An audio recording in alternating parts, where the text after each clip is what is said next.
Nous sommes heureux de pouvoir encore nous rassembler ce matin. Nous allons commencer ces moments et nous allons nous faire du bien dans la présence de Dieu. Alors je vous invite à prendre place, mais à vous mettre debout.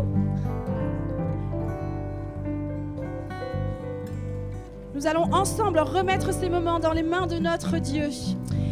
Oui, Seigneur, c'est par grâce seulement, Seigneur, si nous pouvons encore nous tenir debout ici ce matin. Alors, merci, Seigneur, vraiment, reçois notre reconnaissance ce matin. Mon Dieu, nous voulons encore, Seigneur, t'apporter toute notre louange, toute notre adoration, parce que tu en es digne, Jésus. Oui, que ton nom soit élevé ce matin, au-dessus de tous les noms, Seigneur. Je prie pour que ton Église, Seigneur, ce matin, puisse s'abaisser, Seigneur, et te laisser croître en ce lieu ce matin. Prends toute la place, Seigneur Jésus. Et merci, Seigneur. Merci de nous aider à être dans la joie, à être dans la paix, Seigneur Jésus. Et vraiment que chacun de nous ici puissions te louer, Seigneur, chanter de joie, Seigneur, crier de joie, danser de joie en ton honneur, Seigneur. Merci, mon Dieu. Amen. Allez, chantons ensemble.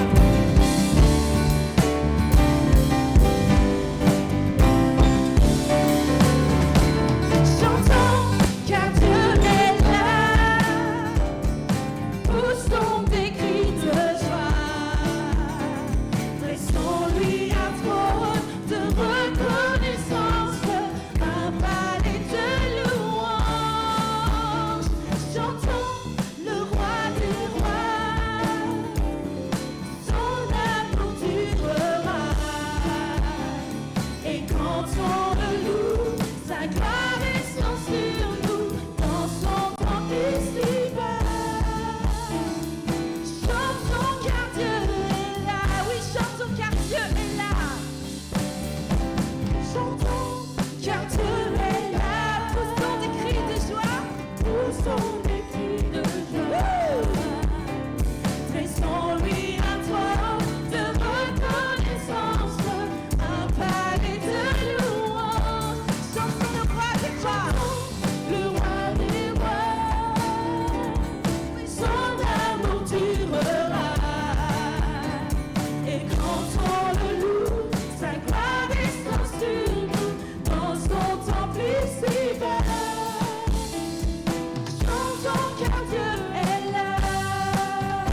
chanter ce matin des chants de reconnaissance, des chants de louange, parce que oui, Jésus, tu es digne, mon Dieu.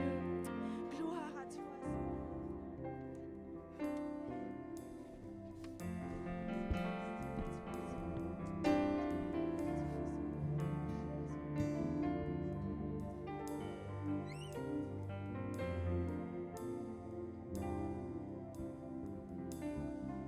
Je viens t'offrir, Seigneur, ce que j'ai de meilleur. Je viens t'offrir ma vie. Oui, à toi, Jésus-Christ. Et même si je suis fragile, et même si c'est difficile, je chanterai gloire à l'Éternel. Je chanterai louange à son nom. Je chanterai Dieu, mon essentiel. Je chanterai en l'honneur de son nom. Je viens te dire merci. Oui, que tu es mon bonheur. Non, rien ne peut détruire notre bel avenir. Et même si c'est si fragile, et même si c'est difficile, je chanterai gloire à l'Éternel. Je chanterai louange à son nom. Je chanterai Dieu,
Je chanterai louange à son nom. Chante, Église. Je chanterai Dieu, mon essentiel. Je chanterai en l'honneur de son nom. Oh, Amen, Jésus. Ton nom est glorieux. Ton nom est majestueux, Seigneur. Et il est digne de nos louanges, Seigneur Jésus. Pour le prix que tu as payé pour nous, Seigneur. Nous te devons la vie, Seigneur Jésus. Alors prends tout ce qu'on est ce matin, Seigneur mon Dieu. Et viens nous remplir de toi, Seigneur. Viens nous remplir de ta présence, Seigneur Jésus. Que ton esprit nous renouvelle ce matin, Seigneur. Oh Jésus. Alléluia.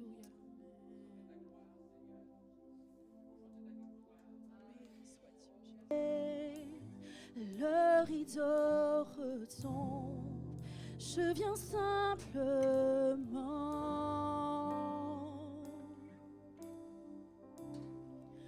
porter mon offrande, car j'ai le désir de réjouir ton cœur.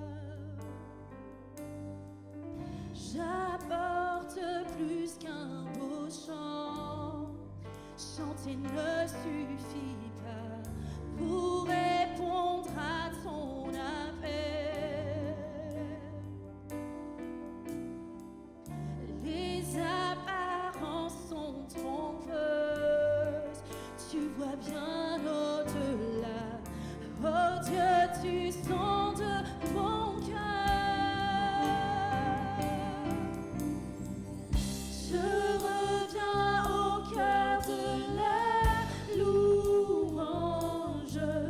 Tout est centré sur toi. Oui, centré sur toi, Jésus. Oui, je renonce à tous mes faux semblants pour tout centrer sur toi. Oui, centré sur toi, Jésus.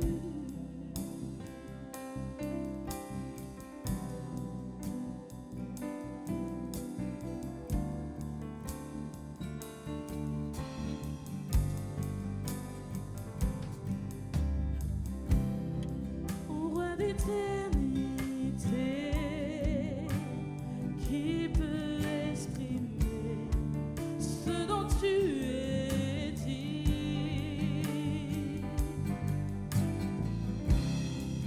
Bien que faible et pauvre, je te donne tout, quand toute ma vie.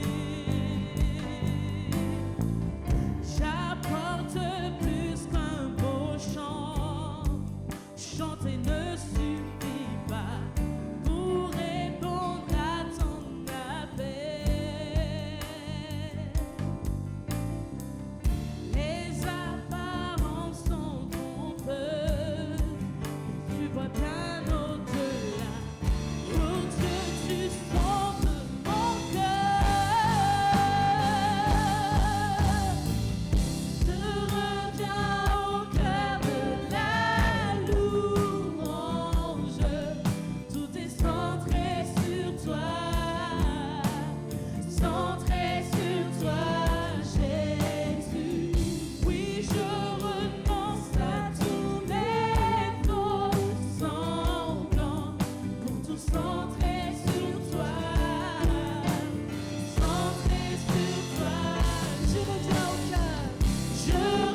centré sur toi, Jésus. Dis que tu vas tout centrer sur Jésus ce matin.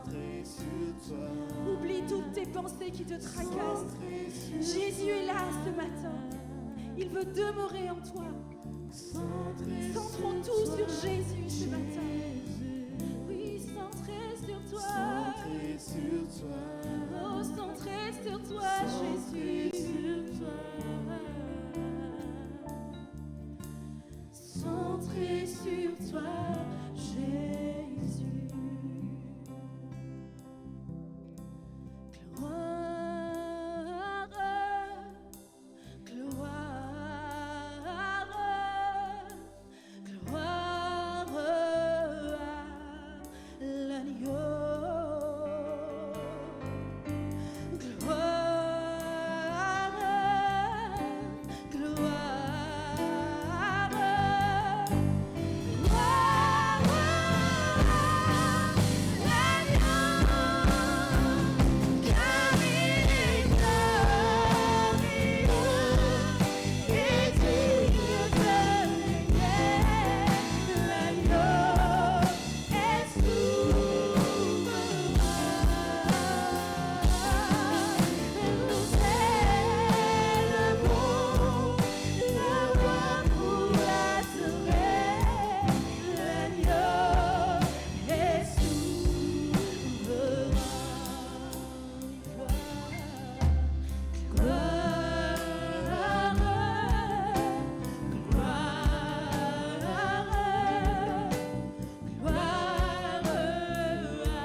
Ce matin, en signe de reconnaissance, en signe d'adoration, oui.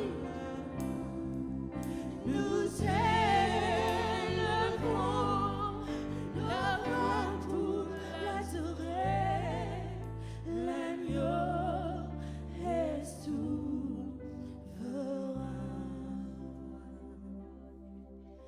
L'agneau est souverain.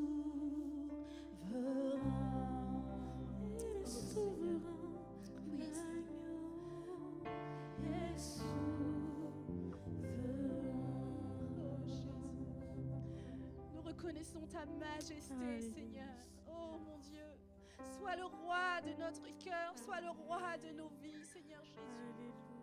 Oh Seigneur, ta présence. Merci de nous honorer par ta présence, Saint-Esprit de Dieu. Merci Jésus, sois honoré, sois glorifié, sois exalté.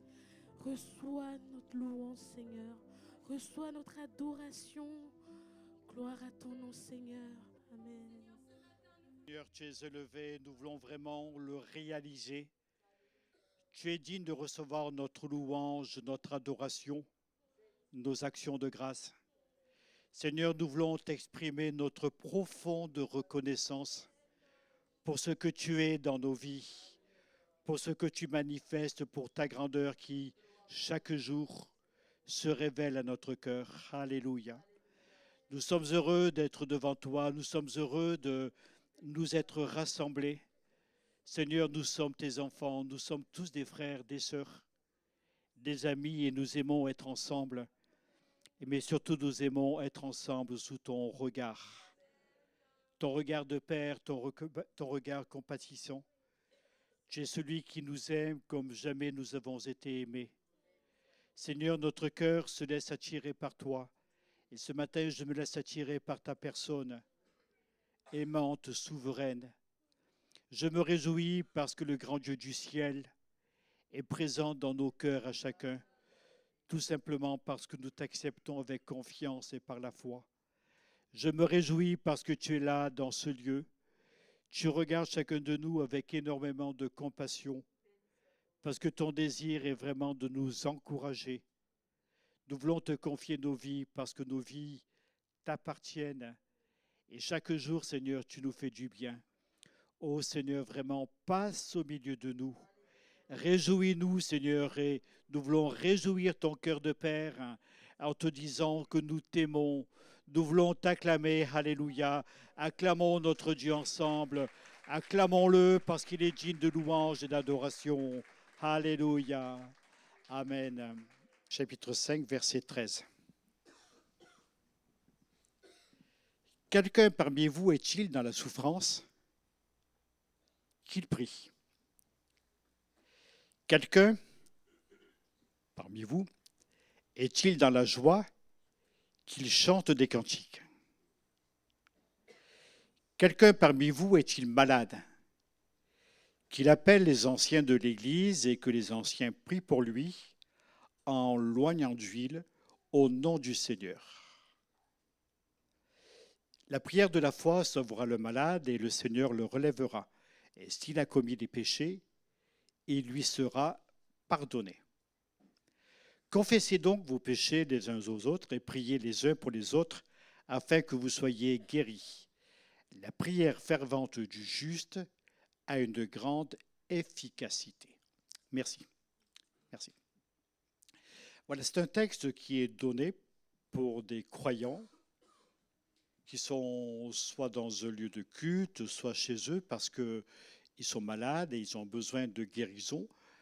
Donc ils vont demander à des gens connus pour leur maturité, pour leur présence dans une église, ils vont demander à ces gens de prier en oignant d'huile, c'est-à-dire en mettant de l'huile sur leur tête. On sait très bien que ce n'est pas l'huile qui guérit. On sait très bien que la seule chose qui puisse intervenir, plutôt le seul élément qui peut intervenir, c'est notre foi qui met sa confiance en Dieu. Alors, Véronique, où es-tu, Vérou? Là, approche-toi, s'il te plaît. Emmanuel également a besoin de la prière. Tu as qu'à lever ma tablette, la mettre derrière, s'il te plaît. Voilà, asseyez-vous. Et la troisième personne, c'est moi-même. Je dois être opéré donc, des parathyroïdes cette semaine, mercredi. Et donc, on va me garder à l'hôpital jusqu'à la fin de la semaine. Donc, j'ai aussi besoin de la prière, au même titre que les autres. Alors, j'ai prié pour vous. Et puis après, les anciens prieront aussi pour moi. Donc, Philippe, Pacom, je te cherche des yeux. Tu es là, oui, Cédric. Approchez-vous. Puis Hélène, ma femme. 50 ans de mariage, 50 ans à servir le Seigneur ensemble. On a fait nos études ensemble, on a fait nos stages ensemble, on a bossé ensemble, on s'est servi ensemble. Et voilà, et puis nous sommes très heureux de faire cela jusqu'à... Voilà. Donc on va prier, si vous le voulez bien, et on va prendre la Sainte Seine ensemble.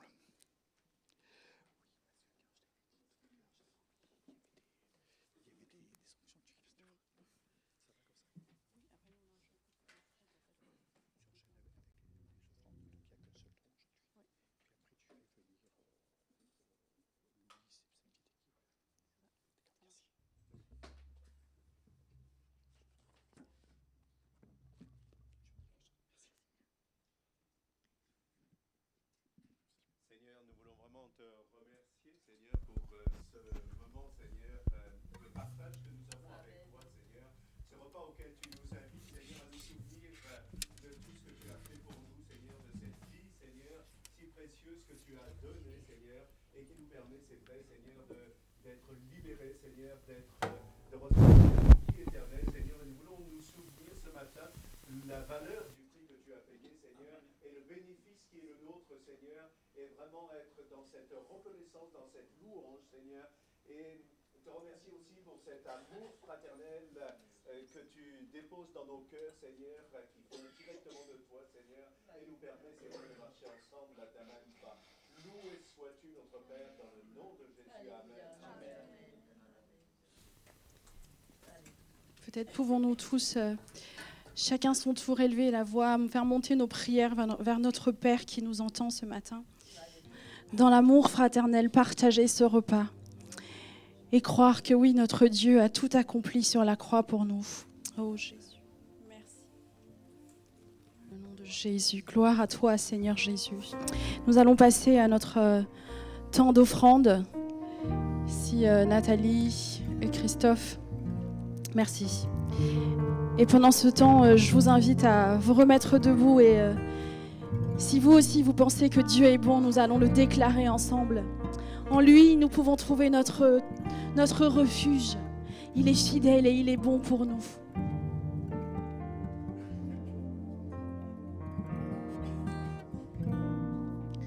Que le roi de mon cœur soit la montagne où j'accours, la source où je vais boire. Oh, il est mon chant. Que le roi de mon cœur soit l'ombre où je me cache, la rançon pour ma vie. Oh, il est bon. On va le reprendre. Que le roi de mon cœur, que le roi de mon cœur soit la montagne où j'accours, la source où je vais boire. Oh, il est mon chant. Que le roi de mon cœur soit l'ombre où je me cache, la rançon pour ma vie. Oh, il est mon chant. Tu es bon, bon. Oh, tu es bon, bon. Oh, tu es bon, tu es bon, bon. Oh, tu es bon, bon. Oh, Que le roi de mon cœur soit l'encre dans mes vagues et le vent dans mes voiles. Oh, il est mon chant. Que le roi de mon cœur soit le feu qui brûle en moi et l'écho de mes jours. Oh, il est mon Que le roi, que le roi de mon cœur soit l'encre dans mes vagues et le vent dans mes voiles. Oh, il est mon chant. Que le roi de mon cœur soit le feu qui brûle en moi et l'écho de mes jours. Oh, il est mon chant. Et tu es bon, bon. Oh, tu es bon, bon. Oh, déclare tu es bon, oui, tu es bon, bon. Oh, tu es bon, bon. tu n'abandonneras, ne m'abandonneras jamais. Tu n'abandonneras, ne m'abandonneras jamais. Non, jamais. Tu n'abandonneras, ne m'abandonneras jamais. Tu n'abandonneras, ne m'abandonneras. Alléluia, tu n'abandonneras jamais, Jésus. Tu n'abandonneras, ne m'abandonneras jamais. Tu n'abandonneras, ne m'abandonneras Proclame-le encore.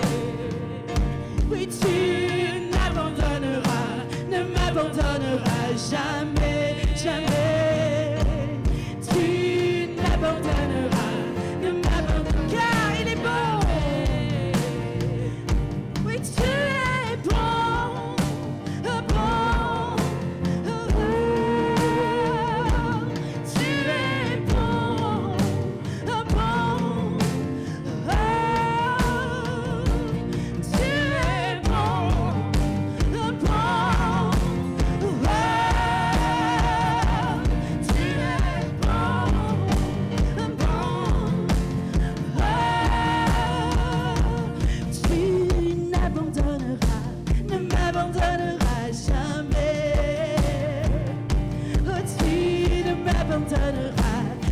m'abandonneras jamais. Déclare plus fort, tu n'abandonneras, ne m'abandonneras jamais. Non, tu n'abandonneras, ne m'abandonneras jamais. Jésus est bon. Alléluia. Dans ta maladie, il est bon. Amen. Il te guérit. Amen. En ce moment même, Dieu te voit. Dans ta situation, Dieu est avec toi. Proclame-le encore qu'il est fidèle, qu'il n'abandonne pas. Tu n'abandonneras, ne m'abandonneras jamais. Tu n'abandonneras, ne m'abandonneras jamais. Tu n'abandonneras, ne m'abandonneras jamais. Tu n'abandonneras, ne m'abandonneras jamais.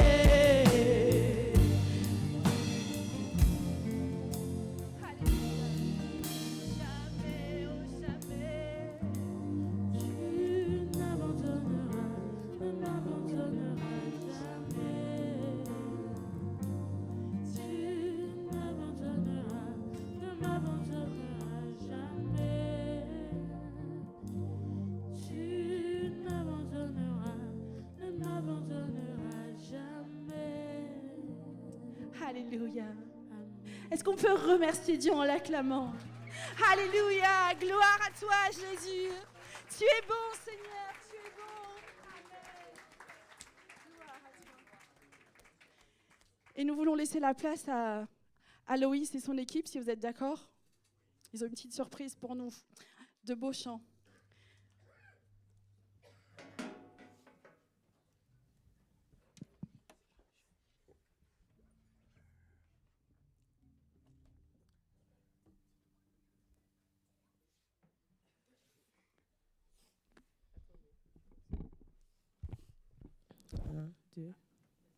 Bonjour.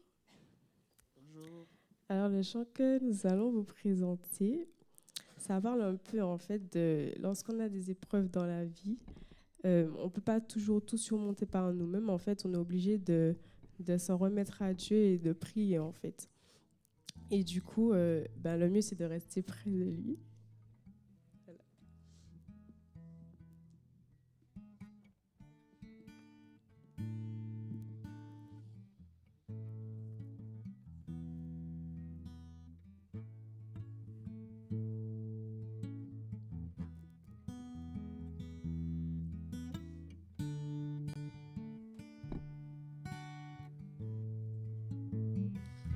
Il y a des batailles qui se livrent à genoux, quand les armes humaines ne peuvent plus rien pour nous. Inclinés devant Dieu, humiliés, soumis, sa force devient notre et nous vivons sa vie. Éternel, ta présence me fortifie. Dans mes combats, tu te montres un héros. À tes pieds, à jamais je resterai. Prosterné, je t'adore.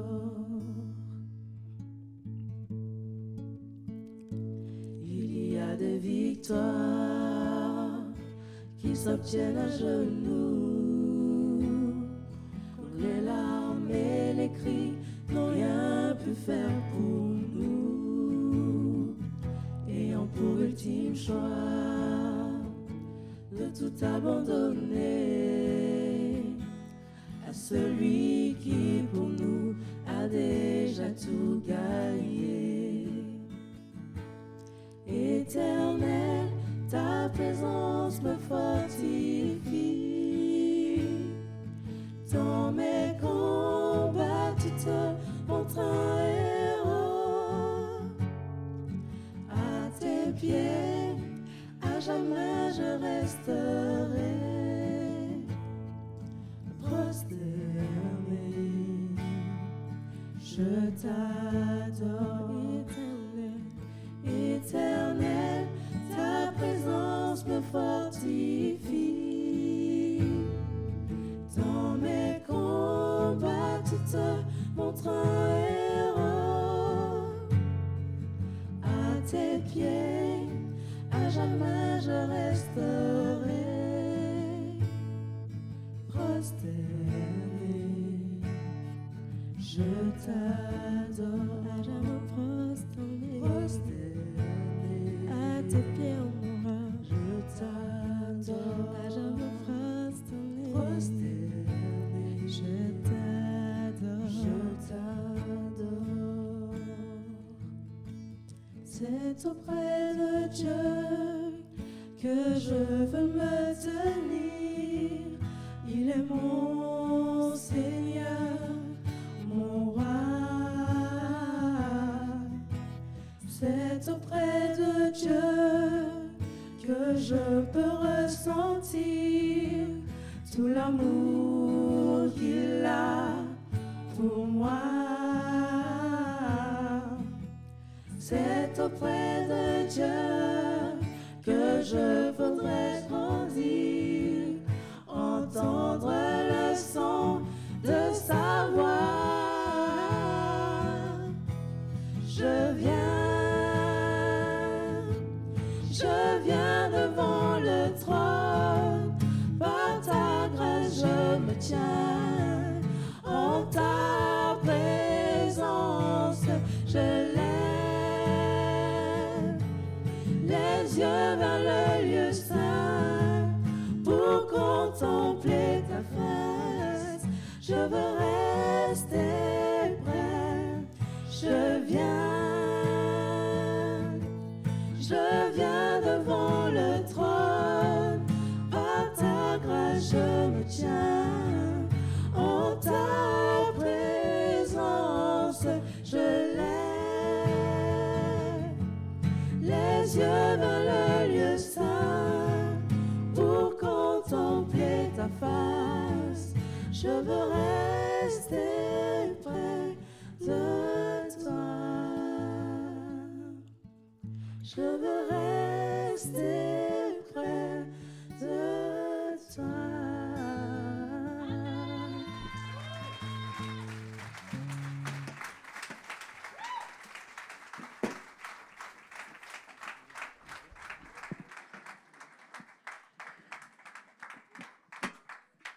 Tu peux remonter.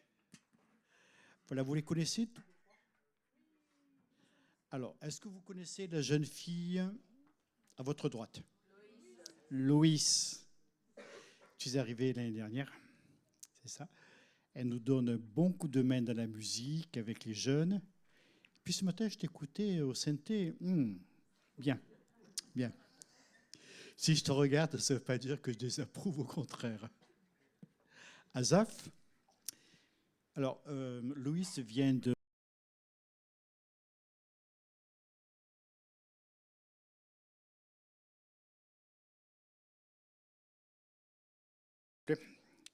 On va lire dans les Éphésiens, chapitre 5, versets 8 à 11.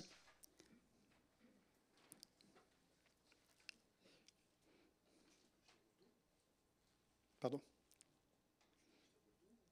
Non, tu verras après. Tu passeras la suivante après. Éphésiens, chapitre 5, versets 8 à 11. Donc, je crois que le texte est complet là. Autrefois, alors on l'a lu pas mal il y a une quinzaine de jours, puisque le thème de la semaine de prière était appuyé sur ce texte. Alors quand je vous écoute, ça m'inspire, donc je vous livre mon inspiration de ce matin. Autrefois, vous étiez ténèbres, et maintenant vous êtes lumière dans le Seigneur. Marchez comme des enfants de lumière. Tournez-vous vers votre voisin et dites-lui, tu es une lumière. Et franchement, parfois, vous êtes vraiment des lumières. Autrefois, vous étiez ténèbres, maintenant vous êtes lumière dans le Seigneur. Bon, n'en profitez pas pour vous dissiper. Marchez comme des enfants de lumière, car le fruit de la lumière consiste en toutes sortes de bonté, de justice et de vérité. Examinez ce qui est agréable au Seigneur et ne prenez point part aux œuvres infructueuses des ténèbres, mais plutôt condamnez-les. Amen. Alors, bon, j'ai prêché très souvent sur l'épître aux Éphésiens, pour une raison très simple, c'est que j'aime beaucoup cette épître, cette lettre. Et si vous voulez, elle est agréable à travailler. Il y a des textes vers lesquels on va plus facilement parce qu'ils sont simples à travailler, etc. Elle est bâtie d'une manière extrêmement logique, avec un plan qui se divise en 3 parties. Il y a une partie théorique que nous apprenons de la part du Seigneur. Et Paul va résumer cela par un seul mot, être assis. Quand vous êtes assis ce matin, comme on est assis à l'école, quand on écoute, on s'assoit pour écouter.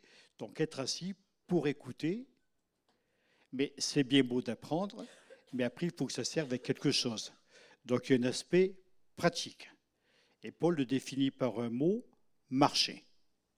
Je suis assis, j'écoute, je marche, et là je me mets à fonctionner. Et la troisième pensée qui est exprimée par Paul, soyez des soldats, soyez des vainqueurs, prenez pour cela les armes de Dieu. Donc 3 pensées essentielles qui délimitent parfaitement cette lettre de Paul aux Éphésiens. La vie chrétienne doit être pratique. On n'est pas des théoriciens des choses de Dieu, et je dirais que ce que l'on apprend doit nous aider à mieux vivre pour Dieu. Et c'est pour cela que Paul nous dit « marchez comme des enfants de lumière ». Je refais le coup du voisin. Alors, tournez-vous vers votre voisin et lui dites « t'as intérêt à marcher comme un enfant de lumière ». Vous avez intérêt à marcher comme des enfants de lumière. Et encore une fois, vous êtes en train de vous dissiper, alors je ramène le calme. Ce que l'on apprend de Dieu doit nous apprendre à mieux vivre pour Dieu. Et là, j'ai marqué sur mes notes, ils vont tous crier Amen, alors je le redis. Ce que l'on apprend de Dieu doit nous apprendre à mieux vivre pour Dieu. Amen. Nous croyons vraiment cela. Et Paul nous dit donc marcher comme des enfants de lumière. Alors je me suis posé des questions, parce que je suis comme vous, je m'interroge. Que veut dire marcher comme un enfant de lumière? Dans le fond, qu'est-ce que ça veut dire? Alors, je vais essayer de répondre à cette interrogation. Après, comment vivre cet impératif? Ok, je veux bien marcher comme un enfant de lumière, mais qu'est-ce que ça signifie dans ma vie? Et puis, une troisième question, que produit la lumière en nous? C'est intéressant de savoir tout cela. Alors, que veut dire marcher comme des enfants de lumière? Comment vivre ce qui m'est demandé? Et que va produire cette lumière en nous? Donc, je vais essayer de répondre à vos questions. D'abord, que veut dire marcher? Il y a longtemps que je n'ai pas prêché, donc je ne suis pas... Donc, j'ai donné comme titre le fruit de la lumière à cette prédication. Pour l'instant, bon. Que veut dire marcher comme des enfants de lumière? Je vais vous raconter une petite histoire que j'ai déjà racontée à l'église. Vous allez vous dire qu'il faudrait qu'on change de pasteur pour renouveler un petit peu ces discours, ces petites histoires. Quand j'étais enfant, alors ça remonte au siècle dernier déjà, et puis dans les années 50, j'avais des cousins avec qui j'étais très proche, c'était une très grande famille, donc un jour on jouait dans les immeubles, c'est trop sympa de jouer dans les cages d'escalier, dans les caves, tout ça, et on faisait une partie de cache-cache mémorable, et moi je m'étais caché au sous-sol, en bas, tout seul. Et tout le monde cherchait, puis personne n'a eu l'idée d'aller voir au sous-sol où se trouvait le Gérald. Merci. où il était caché. Et puis, bon, le jeu s'est terminé. Et puis, le Gérald a voulu sortir du sous-sol. Alors, ce que je raconte là, quand même, c'est le siècle dernier. C'est quasiment la préhistoire, si vous voulez. Ce qui fait qu'il y avait bien l'électricité dans les caves, avec des grands couloirs, les caves étaient numérotées. Mais l'électricité, elle s'était éteinte. Alors, autant ça faisait mon jeu pendant que j'étais caché, autant que pour retrouver la clarté, j'ai galéré. Parce que si je poussais une porte ou si je la tirais, ça ne marchait pas, c'était une porte de cave. Et puis je cherchais la sortie, pas de sortie, pas moyen de trouver un interrupteur, parce que vous savez, ces petits machins rouges qui sont sur les interrupteurs, qu'est-ce que c'est pratique quand on est perdu dans l'obscurité. Mais moi, à mon époque, ça n'existait pas. Tu avais soit la bougie, soit l'interrupteur, mais voilà, alors j'étais là, perdu. Alors, ce qui est étonnant, c'est que je sais que j'étais très, très, très jeune, et j'avais une espèce de lucidité au fond de moi qui me disait, voilà, tu vas rester là. Je ne me suis pas posé le problème de savoir comment j'allais boire, puisqu'il y avait une espèce de lavabo qui était là. J'ai dit, tu as de l'eau. La nourriture, je ne m'inquiétais pas trop, parce que tous les jours à 4 heures, j'avais mon goûter. Donc pour moi, c'était inévitable que je n'allais pas mourir de faim, etc., etc. Je ne me suis pas posé le problème de savoir comment j'allais manger. J'étais très lucide, c'est marrant. J'ai dit, tu vas terminer ta vie dans le sous-sol. Une espèce de philosophie qui me caractérisait déjà. Et puis, le temps a passé, je suis incapable de vous le dire. Sauf qu'il y a eu des tas de recherches qui ont commencé à se faire. Vous savez, si on enlève le Gérald familial, que va devenir la tribu? Alors, tout le monde me cherchait frénétiquement. Puis j'ai vu la clarté, la lumière paraître. Mon père venait d'ouvrir la porte d'accès au sous-sol. Et j'ai entendu sa voix, « Gérald, où tu es? On te cherche. » Oh, papa. J'ai couru me précipiter dans ses bras. Et là, j'étais rassuré par la présence de mon père. Si vous voulez, je dis cela pour illustrer notre situation sans Dieu. On tâtonne, on marche, sans savoir très bien où l'on va. Et parfois, on pourrait se sentir perdu. Et on a besoin que la lumière de Dieu vienne nous éclairer et nous apporter la révélation, la clarté dont nous avons besoin. La lumière divine nous est donnée, selon ce que dit Jean, chapitre 1er, verset 19. Cette lumière, parlant de la lumière de Dieu, était la véritable lumière qui, en venant dans le monde, éclaire tout homme. N'importe qui, avec confiance par la foi, peut recevoir la lumière de Dieu et être éclairé par Dieu.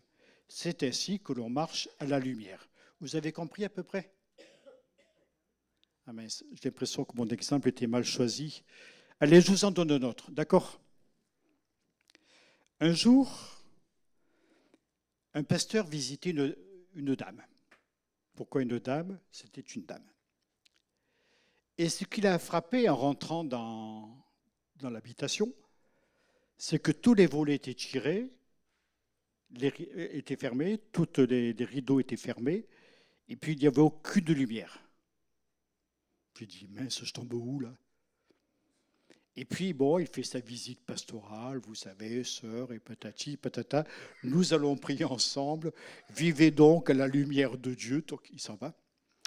Et puis, rentré chez lui, il a réalisé que son beau costume sombre qu'il avait mis, c'était un pasteur, était plein de poussière là. Et puis, il y avait sur ses mains. Puis, il y en avait un petit peu partout, finalement. Mais voilà, il faisait comme Féodie. Tu viens nous faire une démonstration, s'il te plaît? Voilà, il était en train de se dépoussiérer. Il en a conclu que la dame avait dû négliger de faire son ménage. Et plutôt que de révéler au grand jour cette poussière accumulée sur les meubles, elle avait préféré rendre la maison obscure de manière à pouvoir tromper le pasteur. Sauf qu'il n'a pas été trompé parce que la poussière, malgré tout, était là et elle s'accrochait au bonhomme. Alors, je dirais ça, c'est encore une illustration de l'homme sans Dieu. Il vit dans son péché, dans ses passions, ses attitudes. Et quand il apparaît à la lumière de Dieu, il se voit tel qu'il est, avec un besoin profond de ce Seigneur qui veut l'aider et marcher avec lui. Alors voilà ce que nous déclare Jean. Mais à tous ceux qui l'ont reçu, c'est-à-dire la parole, la lumière de Dieu, à ceux qui croient en son nom, elle a donné le pouvoir de devenir enfants de Dieu, lesquels sont nés non du sang, ni de la volonté de la chair, ni de la volonté de l'homme, mais ils sont nés de Dieu. Quand on rencontre Dieu, on est par la lumière divine, on est par la lumière de Dieu, et c'est ainsi qu'on apprend à marcher à la lumière. On est devenus des enfants de Dieu, on est enfants de la lumière. Ainsi donc, marcher à la lumière, c'est marcher avec la parole de Dieu. Alors, quelques versets en vrac. Comment le jeune homme, y a-t-il des jeunes hommes ici? Levez la main. Voilà, les jeunes hommes qui sont ici. J'ai levé la main aussi, je fais partie de... Vous me voulez, les copains? Voilà. Comment le jeune homme rendra-t-il pur son sentier? En se dirigeant d'après ta parole. Et puis en même temps, la Bible nous dit, ta parole est une lampe à mes pieds et une lumière sur mon sentier. Quand vous marchez dans la nuit, il vaut mieux que vous éclairiez vos pieds. Pas que les pieds, il faut éclairer un petit peu devant. Par contre, si vous éclairez à 100 mètres, il risque d'y avoir des obstacles entre les 100 mètres et vous. Il risque d'y avoir des obstacles au milieu qui vont vous faire tomber. Marcher à la lumière de Dieu, donc si je peux résumer, c'est vivre son existence avec le témoignage intérieur du Saint-Esprit qui nous apprend à bien conduire notre vie. Alors, toi, veux-tu fonctionner? Éphésiens chapitre 5 va nous apprendre à marcher à la lumière de Dieu. Donc rappelez-vous bien cela, ça sera répété. Éphésiens chapitre 5 nous apprend à marcher à la lumière de Dieu. Premièrement, imitez Dieu. Voilà ce que dit Paul. Devenez donc les imitateurs de Dieu comme des enfants bien-aimés. Devenez donc des imitateurs de Dieu comme des enfants bien-aimés. Et il va nous dire au chapitre 4, versets 25 à 30, de renoncer au mensonge, à la colère. Par rapport à la colère, il va dire quelque chose que je trouve amusant. Ne vous mettez pas en colère, nous dit-il. Si vous vous mettez en colère, donc ça signifie que même si l'ordre nous est donné, notre tempérament humain va ressortir. Si vous mettez en colère, ne péchez pas. Que le soleil ne se couche pas sur votre colère. Bon, c'est un principe qu'on a mis en place, Hélène et moi, quand on s'est mariés il y a 50 ans. Vous avez retenu la date, au fait, 50 ans, on aura notre anniversaire de mariage. On va faire la teuf avec chacun de vous, là. Donc vous y pensez, vous marquez sur les agendas. Donc, je ne parle pas de mon anniversaire de mariage, c'est Hélène qui en parlera. On a mis en place ce principe.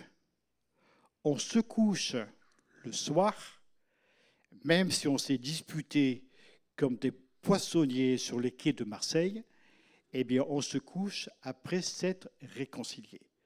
On ne s'est jamais couché en étant en colère l'un contre l'autre. Même si le lendemain matin, ça redémarre, mais en général... Mais d'ailleurs, mais pourquoi vous riez? Ça ne redémarre jamais, vous avez bien compris. Voilà. Donc, après, on va vous dire, mais comment tu as fait pour rester 50 ans avec la même? Ben, voilà. Tous les soirs, on se couchait, etc. Le lit, c'était le Nobesland, hein, c'est l'endroit où on se couche en paix. Renoncer au mensonge, à la colère, au vol, car cela attriste l'Esprit de Dieu. Et alors, comment serons-nous éclairés? On va essayer de réfléchir. Si pour la Bible, la lumière, c'est la vérité, si je mens, il y a un paradoxe. Est-ce que vous êtes d'accord? Si je dissimule en volant, c'est anormal. Comment puis-je dire que je marche dans le vrai alors que j'ai une attitude qui sera fausse? Cela attriste le Saint-Esprit. Si je vole, comment puis-je dire que je marche à la lumière de Dieu? Et je remarquais, pendant que les uns et les autres, vous avez travaillé Éphésiens 5 et que je vous écoutais, j'ai remarqué qu'en fait, Éphésiens chapitre 5 met beaucoup l'accent sur ce fait. La vie chrétienne doit être quelque chose de vrai. Il ne peut pas y avoir cohabitation avec le mensonge, avec le vol, avec des fausses paroles, des calomnies, etc., etc. Et puis Paul continue au verset 31, chapitre 4, verset 31. N'ayez aucune amertume, aucune colère. Pratiquez le pardon. Ah là là, lui, je lui pardonnerai jamais. Vous ne pouvez pas savoir le mal qu'il m'a fait. Y a-t-il des gens qui, dans l'assistance, ont déjà eu quelqu'un qui leur a fait du mal? Levez la main. Bon, ça va en être 2 ou 3, hein, comme ça. Alors, on a le choix. Soit on garde un chien, on lui garde un petit de sa chienne, soit on passe par-dessus et on pardonne. Vous savez, quand vous arrivez à un âge canonique, si vous ressassez toutes les trahisons que vous avez pu connaître, les mensonges qu'on vous a dit, etc., etc., le mal qu'on vous a fait, vous vous rendez compte la valise que vous trimballez et combien elle peut être lourde? Il ne vaut pas mieux la laisser au fur et à mesure. Alors, j'ai le grand privilège d'avoir une petite sœur admirable, qui était perdue d'admiration devant son frère. C'est moi. Et alors, je suis un type exceptionnel, ne connais personne comme moi, etc., etc. On a 7 ou 8 ans d'écart. Oh, tu te souviens, quand j'étais petite, tu m'amenais à la patinoire et tu me faisais patiner en me tenant la main. Oui, ma chérie, je m'en souviens. Voilà, c'est ça. Mais quand je vois ma sœur, elle a eu quand même des coups très, très durs. Elle est tombée sur des types qui la... Elle me disait, je ne sais pas comment ça se fait. Je suis toujours tombé que sur des cloches, des types infâmes qui la battaient, qui la spoliaient. Un qui l'avait violée quand elle fréquentait, vous savez, constamment des types comme ça. Et elle me dit, je ne leur en veux pas. Elle a eu 5 enfants de 3 hommes différents, donc c'est quand même une vie compliquée. Elle est toute fraîche, toute belle intérieurement. Et moi, je suis admiratif de cela, en me disant, mais comment ça se fait qu'elle est restée intacte? Elle a appris à pardonner. Et si ce matin, vous avez un peu du mal avec le pardon, et pourquoi pas après tout, vous ne croyez pas que la lumière de Dieu est capable de vous aider par rapport à cela? Et finalement, s'il y avait un coup de projecteur sur votre vie, pour l'un, pour l'autre, pour chacun d'entre nous, regarde là, tu refuses de pardonner. Regarde comme ça te fait du mal, comme tu as du mal à avancer à cause de ça. Et si ce matin, tu le laissais tomber ce truc-là, et si tu le laissais dans ce lieu de culte, et tu repars tranquillement, allégé, pardonné, parce que tu as besoin d'avoir le pardon de Dieu, allégé, compris, parce que tu ressentiras l'amour de Dieu, ne serait-ce pas une grande chose pour chacun d'entre nous? Et si au lieu d'être là, d'entretenir, eh oui, il m'a fait ceci, eh oui, elle m'a fait cela, eh oui, mes parents, eh oui, mes enfants, eh oui, mes cousins, eh oui, mes cousines. Non, non, avance. Eh oui, mon chef au boulot. Non, tu avances, tu avances, tu avances. Et chaque matin, tu te relèves et tu repars. Parce que si tu entretiens cela dans ton cœur, tu seras la plus misérable des créatures. Et c'est pour cela que Paul nous dit, marchez comme des enfants de lumière, c'est-à-dire apprenez à imiter Dieu, qui lui pratique le pardon. Marcher dans la lumière change notre manière de parler. Alors, vous inquiétez pas, le mot « un autre parler », je l'ai écrit comme ça, parce que sinon, je n'avais pas assez de place pour mettre mes notes. Alors, je ne sais pas s'il fallait mettre ER, j'ai mis un E. C'est une nouvelle manière de parler. Non, voilà. Alors, je l'ai écrit comme ça, en toute conscience. S'il y a une faute, vous la corrigerez, vous la direz en sortant. On va lire le texte. Est-ce que quelqu'un peut le lire avec une bonne voix. Emma, tu veux bien lire?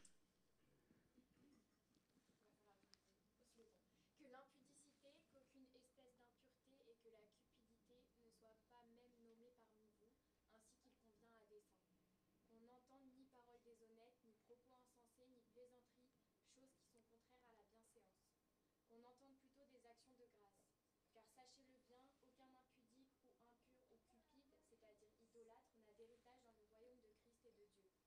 Que personne ne vous séduise par de vains discours, car c'est à cause de ces choses-là que la colère de Dieu vient sur les fils de la rébellion. Merci Emma. Une autre manière de parler. Sans parole impure. Ouais, mais c'est impossible pour moi. Si vous avez dans une phrase, je dis au moins 2 ou 3 mots grossiers, ça vient de mes pensées, je suis constamment en train de parler de choses impudiques, grossières, etc., etc. Ben non. Comment peux-tu dire que tu es dans la lumière si tes propos sont des propos grossiers, qui nuisent, qui font du mal? Sans la séduction de discours trompeurs, verset 6. Qu'on n'entende ni paroles déshonnêtes, ni propos insensés, ni plaisanteries. Alors, on n'a plus le droit de plaisanter? Si. Vous savez ce que c'est que le véritable humour? Est-ce que quelqu'un sait ce que c'est que le véritable humour? Pas Hélène, parce qu'elle sait. Pas Philippe aussi, parce qu'il le sait. Voilà. Est-ce que quelqu'un sait ce que c'est que le véritable humour? Est-ce que c'est se moquer constamment des autres? Ça s'appelle la méchanceté. Le véritable humour, c'est apprendre à se moquer de soi-même. C'est ça, le véritable humour. Parce que se ficher la tête de quelqu'un, vous savez, il ne faut pas sortir de Saint-Cyr pour le faire. Mais au contraire, apprendre à rire de soi-même. Et je ne sais pas si c'est un verset biblique, mais je le dis quand même. Heureux ceux qui se moquent d'eux, je reprends. Heureux ceux qui se moquent d'eux-mêmes, car le royaume de Dieu leur est ouvert. Vous êtes d'accord? Peut-être pas. Apprendre à se moquer de soi-même. J'ai un défaut, plutôt que d'embêter tout le monde avec mon défaut, j'apprends à me moquer de moi-même. J'ai eu une peur, j'apprends à me moquer de moi-même. Je me suis énervé parce qu'on m'a dit un truc de travers. On se sent un petit peu bizarre. Eh bien, on se moque de soi-même. Heureux serez-vous quand vous vous moquerez de vous-même. Alors, vous avez le droit de commencer dès maintenant ou en sortant de ce lieu de culte. Sans paroles impures, sans la séduction de discours trompeurs, mais plutôt avec des actions de grâce, comme il convient à des hommes sanctifiés par Dieu. Marcher dans la lumière nous donne un autre comportement. Philippe, peux-tu nous lire ce texte, s'il te plaît? Autrefois, vous étiez ténèbres et maintenant vous êtes lumière dans le Seigneur. Marchez comme des enfants de lumière, car le fruit de la lumière consiste en toutes sortes de bonté, de justice et de vérité. Examinez ce qui est agréable au Seigneur, et ne prenez point part aux œuvres infructueuses des ténèbres, mais plutôt condamnez-les. Car il est honteux de dire ce qu'ils font en secret, mais tout ce qui est condamné est manifesté par la lumière, car tout ce qui est manifesté est lumière. C'est pour cela qu'il est dit, réveille-toi, toi qui dors, relève-toi d'entre les morts, et Christ t'éclairera. Merci. Quand on marche dans la lumière, on a une autre attitude, un autre comportement.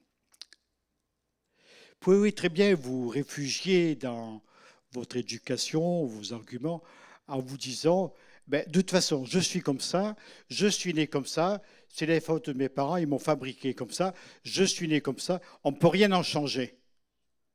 Bon. Il y a peut-être des tas de gens qui sont en train de prier pour que vous en changiez, justement, et que vous ayez un autre caractère, une autre manière de vous comporter. Vous savez, le fait d'avoir mauvais caractère ne signifie pas avoir du caractère. J'espère que vous ne confondez pas là. Parce que si tu te dis j'ai du caractère, parce que, excusez-moi le terme, je vous le dis comme ça vous le retiendrez bien, j'ai du caractère parce que j'engueule tout le monde, non, tu as un sale caractère. Vous avez bien compris la nuance. Parce que ce n'est pas parce que vous allez piailler. Comme quoi? Qui est-ce qui piaille? Un âne. Ce n'est pas parce que vous allez piailler comme un âne que vous avez du caractère. Avoir du caractère, c'est aller au bout de ses convictions, de ses dires, et c'est d'être en accord entre ses dires et ses faire. Ça marche. Donc, avoir un autre comportement. Et Paul nous parle de bonté. Vous croyez qu'avoir un mauvais caractère, c'est faire preuve de bonté? Faire preuve de justice. Vous croyez que c'est... Et puis, de vérité. On était dans certaines régions de France, vous savez, on a un peu bourlingué, et on était chez les Bretons, là-bas à l'est, vous savez, là où la terre se finit, dans le Finistère. Un Breton, tu le vois, tu te demandes si son sourire n'est pas parti avec la pluie. Ils ne sont pas toujours très... Par contre, quand tu apprends à les connaître, ils sont sympas, les Bretons, enfin, tu n'as pas plus sympa, quoi. Et moi, j'en ai connu quand tu étais pasteur stagiaire à Brest. Tu regardais, bonjour, pasteur. Pendant que tu prêchais, pas un sourire, les gens te regardaient froidement.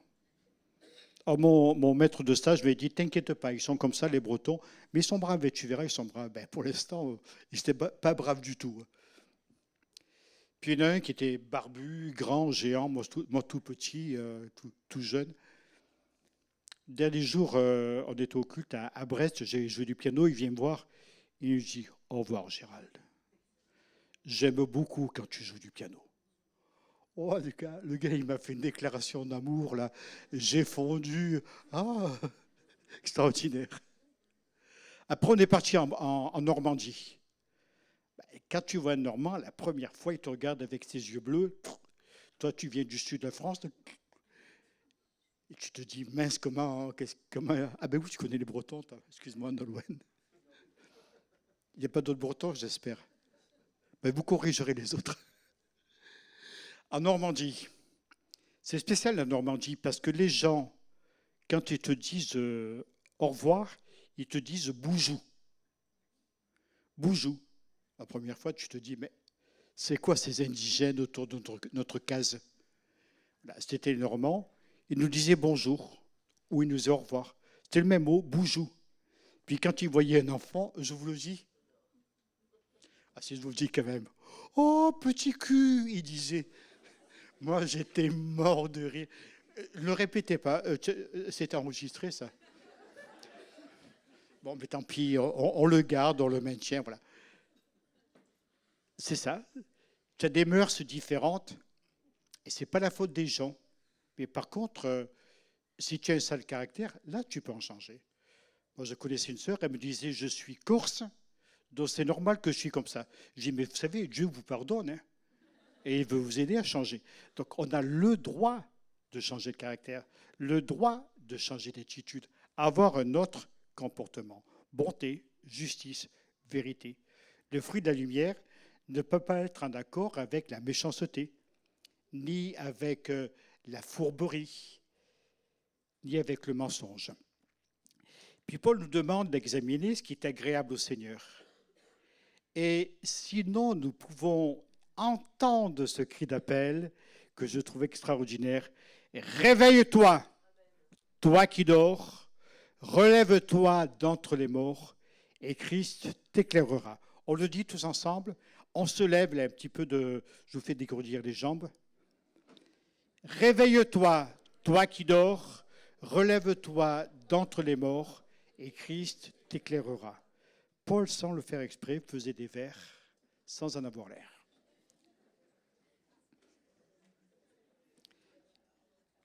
Marcher dans la lumière nous délivre de la folie du monde. Est-ce que quelqu'un peut nous lire ce simple verset? Allez, on va faire travailler Nolwenn.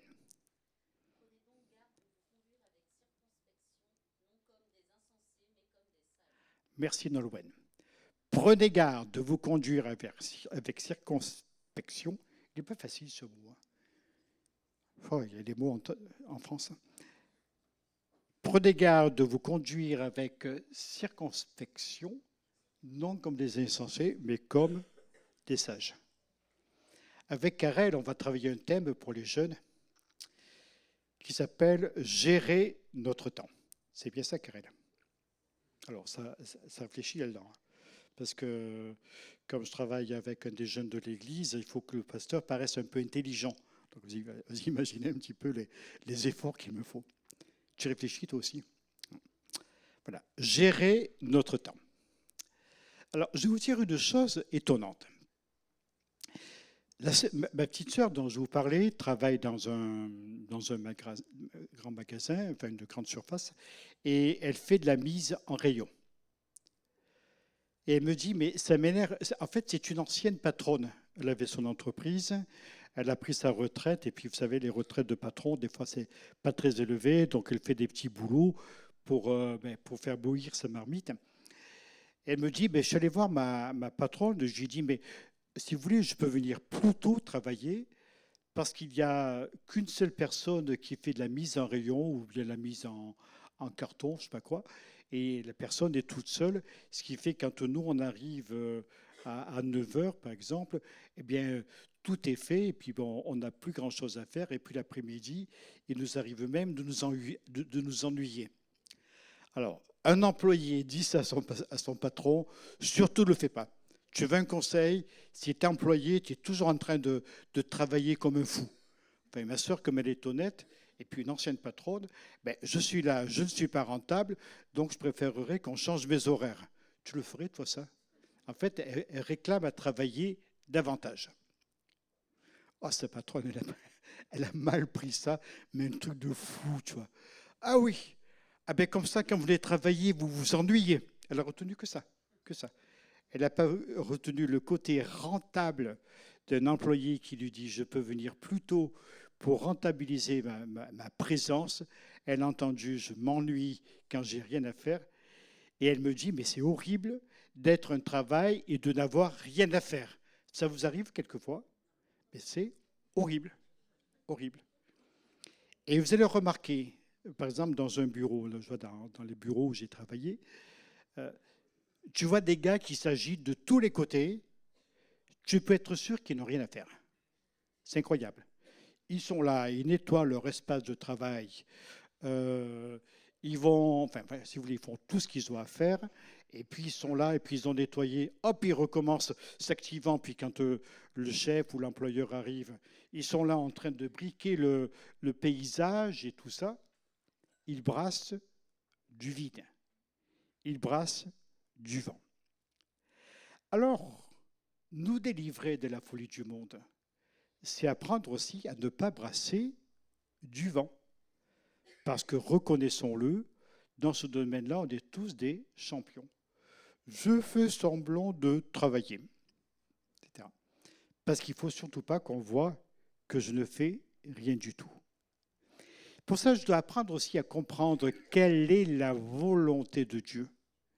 Apprendre auprès de lui en faisant attention à certains excès qui seraient dans ma vie. Parce que cela provoque un comportement artificiel qui n'a rien à voir avec la lumière. Si je suis faux dans mes attitudes, si vous voulez, je n'ai pas de bon comportement, eh bien Dieu veut me libérer de cela et m'apprendre à marcher sagement. Quand on est rempli du Saint-Esprit, rempli de la lumière, cela nous apprend à compter, à nous comporter comme des sages. Alors, je ne sais pas s'il y a des enfants au milieu de nous, mais il y a des gens qui sont encore en fac ou ils sont encore au lycée, etc. Vous savez comment on reconnaît un enfant sage? À l'école, comment on voit un enfant sage? C'est qu'un enfant sage, il ne parle pas. Ce n'est pas un bavard.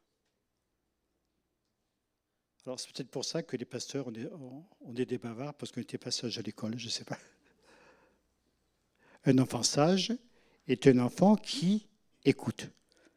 Et quand un enfant, par exemple, on veut lui parler, tu es sage, hein, tu m'écoutes.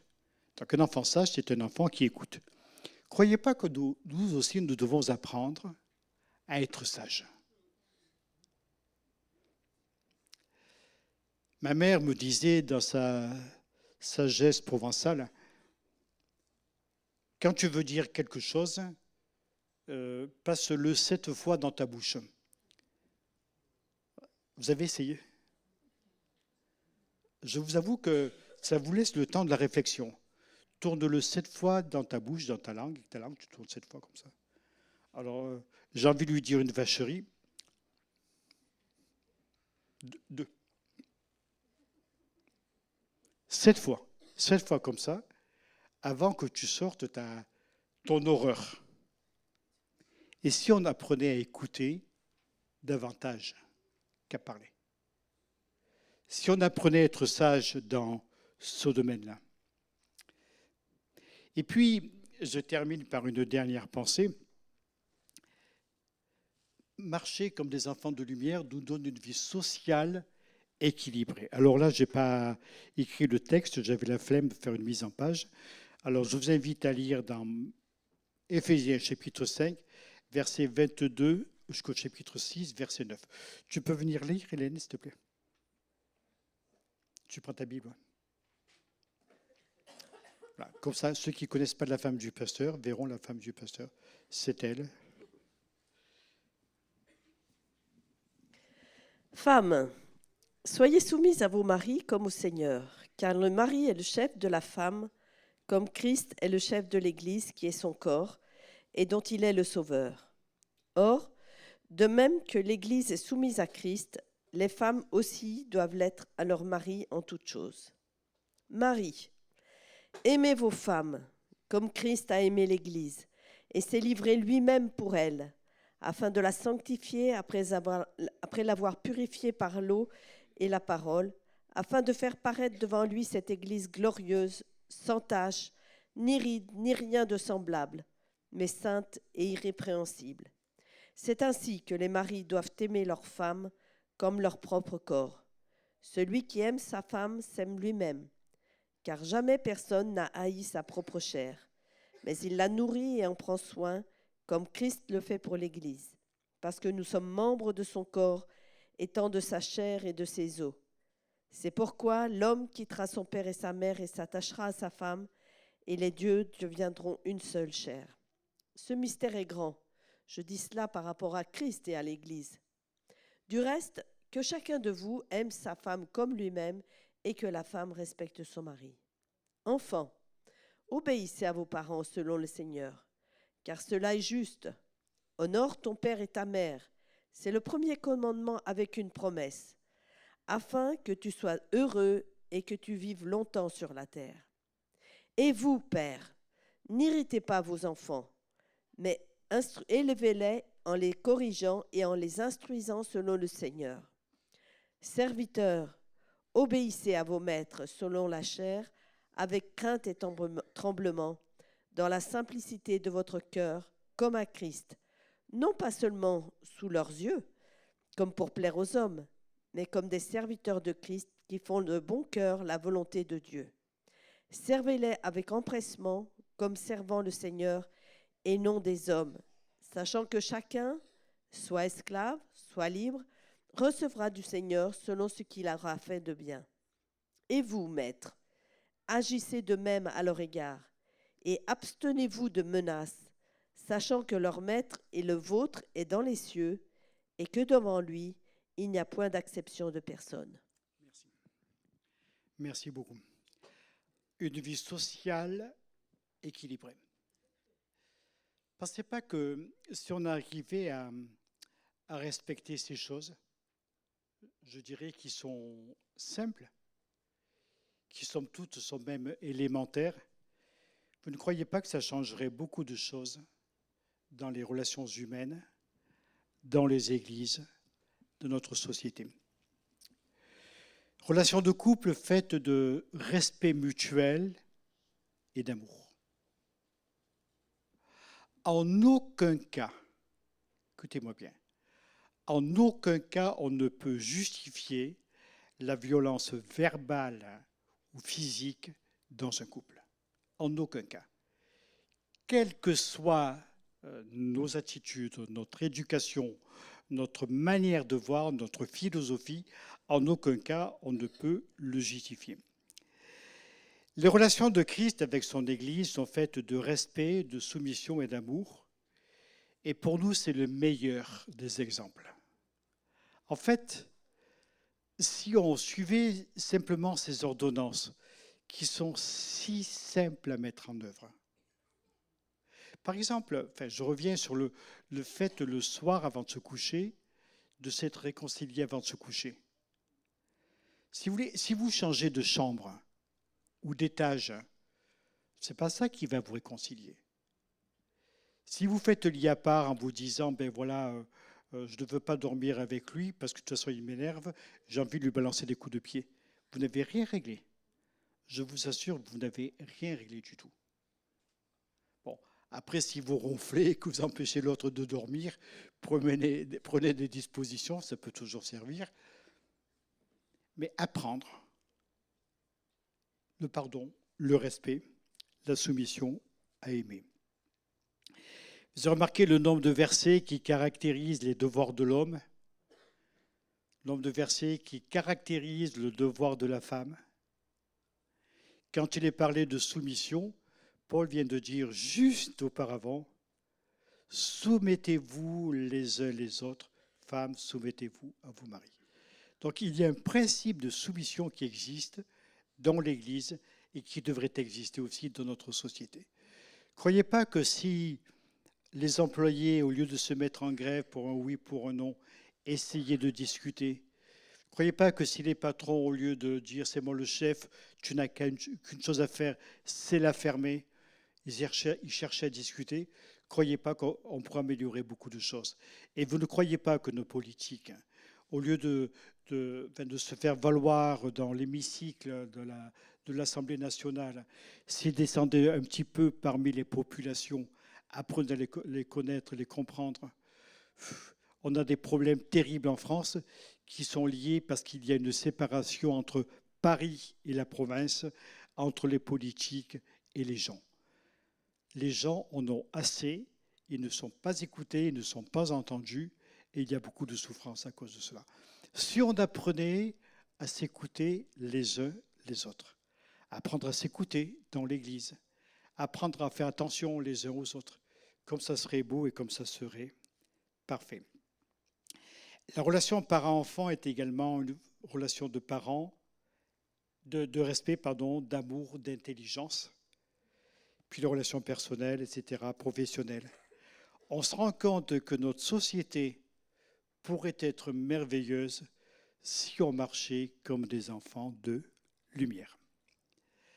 Je vais terminer mon exposé en vous disant deux choses. D'abord, je vais conclure, puis après, je vais faire du rabio. Alors là, je m'assois parce que je suis un peu crevé. Il y a des craquements sinistres quand je m'assieds. Il faudra vérifier les vis. Parce que vous allez entendre un grand boom, surtout suivi d'un grand aïe. Marcher dans la Bible, marcher dans la vie, c'est un acte pratique. On marche pour se déplacer. Et après avoir subi une intervention sur le genou, je vous assure que je prends goût à remarcher. C'est vraiment extraordinaire de pouvoir marcher. Il y a un aspect pratique. Et curieusement, dans la Bible, le mot marcher et le mot être heureux, à l'origine, c'est le même mot. C'est la même racine, et notamment en hébreu. Ce qui fait que dans la Bible, quand tu marches, tu es heureux. Et quand tu es heureux, c'est que tu es en train de marcher. Nous, on a une autre définition du bonheur et qui est beaucoup plus passive et beaucoup plus passive. Alors que pour la Bible, c'est quelque chose qui est beaucoup plus fort et qui est vraiment très, très fondamental. Apprenons à marcher en étant heureux. Vous avez envie d'être heureux, mais marchez avec Dieu. Alors ça, c'était ma conclusion. Puis j'aimerais vous faire donner une autre conclusion, je dirais plutôt une réflexion que j'ai partagée avec vous. Essayez de bien comprendre, ça n'a rien à voir avec ma prédication, mais si vous voulez, c'est une avancée parce que au fur et à mesure qu'on étudie les textes avec Hélène, on parle énormément ensemble, on écoute les uns les autres et on a découvert quelque chose. Donc j'aimerais vous le livrer. Vous acceptez? J'en ai pour 2 heures à peu près. Vous voyez que je rigole. En fait, si vous voulez, Dieu a des caractéristiques. Dieu est lumière. Dieu, quelle caractéristique il a? Amour. Ça apparaît fortement dans les Écritures. Dieu est bonté. Dieu est patient, etc. Donc, des tas de choses sont énumérées au sujet de Dieu. Et la première révélation qui est faite sur Dieu, c'est que Dieu est lumière. Ah, je croyais que c'était l'amour, non. La première révélation, c'est que Dieu est lumière. On le voit depuis la Genèse au chapitre 1er, verset 1er, jusqu'à l'Apocalypse, où la lumière de Dieu apparaît constamment. La lumière, donc, dans quelques semaines, des gens vont étudier les aspects pratiques de la lumière, si vous voulez, la composition physique de la lumière. Ce n'est pas de ça que je vais vous parler. La lumière se déplace. Alors, Dieu, je ne sais pas où il est pour vous, on ne peut pas le situer, il est dans l'infini, de l'infini, de l'infini, il est hors de notre portée. Donc, si c'était une lumière physique, à 300 000 km/s, ça ne viendrait pas vite, car vous savez que nous avons des galaxies qui sont situées à des milliards d'années-lumière de notre planète. Donc ça fait vraiment des distances qui n'ont aucune comparaison humaine. Par contre, la caractéristique de Dieu, c'est qu'il est lumière. Et là où il est, s'il est à côté de toi, la lumière de Dieu est à côté de toi. Si tu es dans l'obscurité la plus totale, comme un enfant qui est perdu dans un sous-sol, si tu es dans un lieu qui t'ignorait de tas de gens ou une situation que personne ne peut comprendre ni ne peut évaluer, si tu n'as aucun même sentiment de la présence de Dieu, Dieu reste lumière. Vous le croyez cela? Même si tu as l'impression que ce sont les ténèbres les plus obscures qui sont autour de toi, Dieu est lumière, Dieu reste lumière. Ne désespère jamais en te disant « Dieu ne me voit pas, Dieu ne me comprend pas, Dieu ne m'entend pas ». Forcément, par définition, Dieu te voit, Dieu te comprend, Dieu t'entend et Dieu veut te répondre. Donc ne désespère jamais. Alors il y a un verset dans la Bible qui dit, dans Romains chapitre 5, verset 5, vous pouvez le chercher si vous voulez, ou bien à moins que tu nous l'affiches, si tu peux. Romains 5, 5, mais je vais vous le citer. L'amour de Dieu est répandu dans nos cœurs par le Saint-Esprit qui nous a été donné. Ouais, tu peux le mettre. Chapitre 5, verset 5. Non, ça c'est un chant. Ils l'ont pas.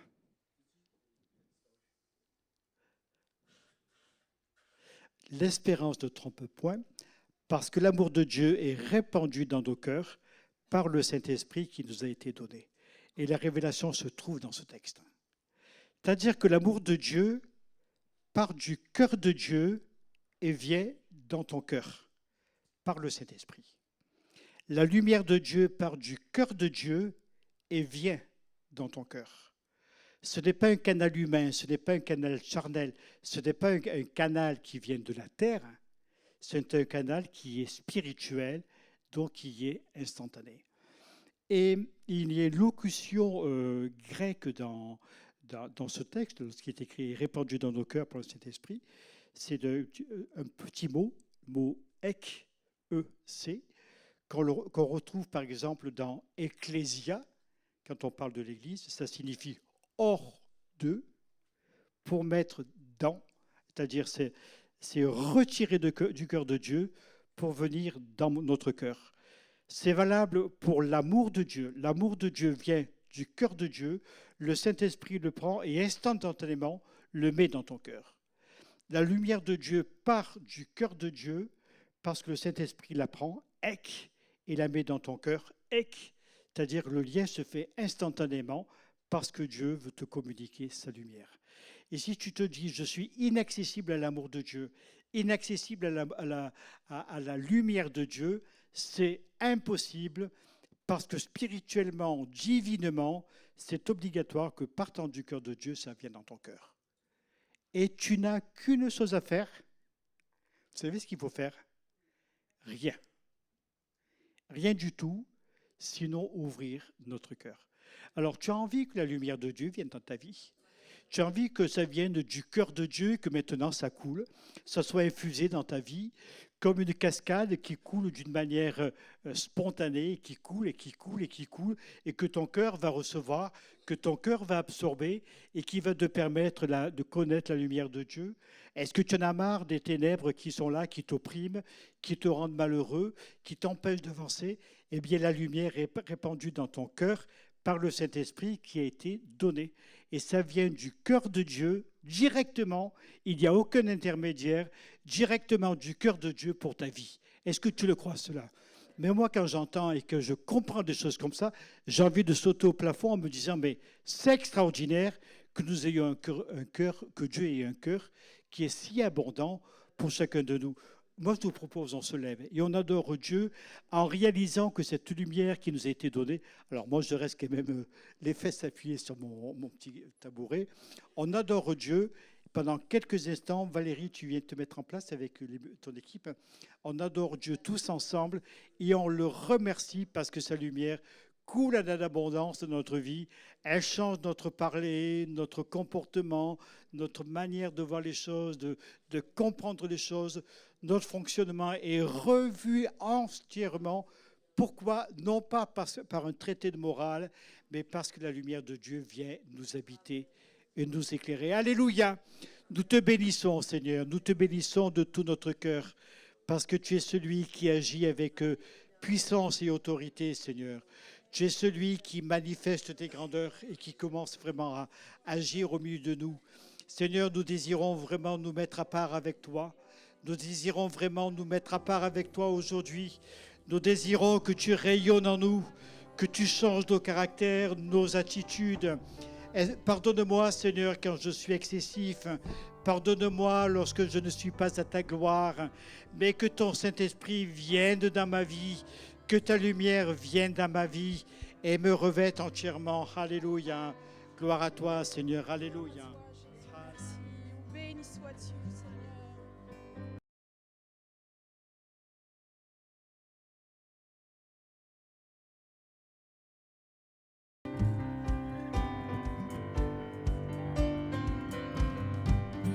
Miséricordieux, grâce incomparable, amour véritable, je t'exalte, tu es, ô Jésus, Dieu sauveur. Précieux Fils unique, beauté sans pareil, sagesse insondable, je t'exalte, tu es, ô Jésus, Dieu sauveur.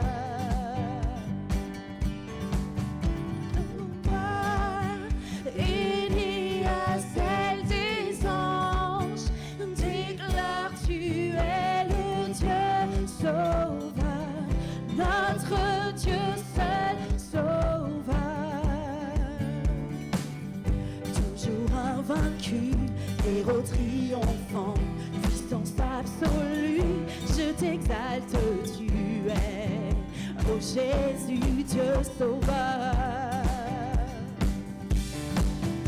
Ouvre, unis à celle des anges, déclare, tu es le Dieu sauveur, notre Dieu seul sauveur. Sauveur.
notre Dieu seul est sauveur.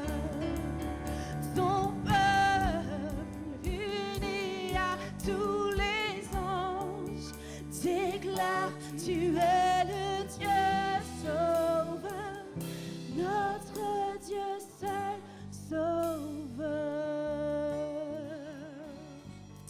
Alléluia, Jésus. Oh mon Dieu, merci infiniment, Seigneur Jésus. Merci pour ces moments passés en ta présence.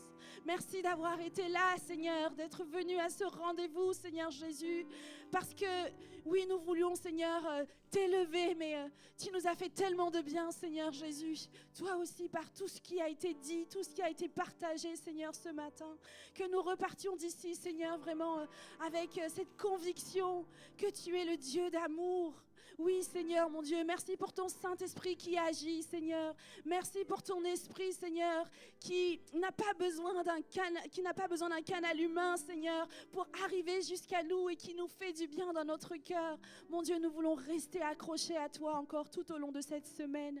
Merci, Seigneur Jésus, de garder toutes choses, de nous aider, Seigneur, à rester dans ta volonté, Seigneur.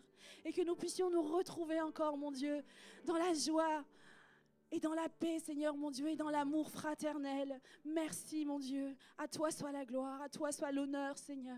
Amen. Merci. Bonne journée, tout le monde.